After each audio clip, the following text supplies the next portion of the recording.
Hello नमस्ते TikTok family सबैजनालाई नमस्ते छ सबै सबैजनालाई टक्क लाएर हामी चाहिँ घुम्दै हिँडेको अनि एउटा चाहिँ इन्टरटेन गराउनका लागि मैले एउटा दाइ हुनुहुन्छ यहाँ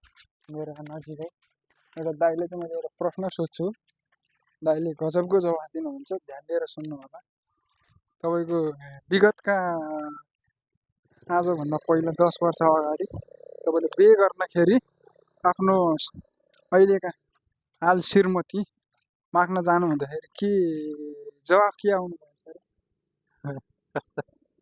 भनौँ न अब तपाईँको नाकको बारेमा ए मेरो नाक चाहिँ लामो छ भनेर अँ। के भन्छ नाक लामो छ भनेर बुढीले चाहिँ बाहिर गइकन यसरी निहुरेर हेरेको अरे कि भात खाँदा नाकमै पर्छ कि मुखमा पर्छ भनेर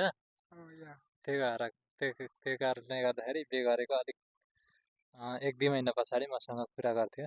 त्यही हो हाँसो लागेको थियो अलिकति त्यति हो ठिक छ दाइको चाहिँ पहिला बिहे गर्दाखेरि बुढी माग्न जाँदाखेरि चाहिँ यो दाइको चाहिँ नाक लामो छ नि त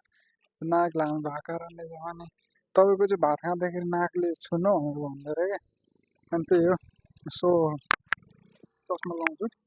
त्यही कारणले लास्ट हाँस उठ्छ क्या पहिला अब त सुन्दाखेरि नै धेरै हाँस उठ्थ्यो तर ठिकै हो सब कुरा हुनुपर्छ बाई बाई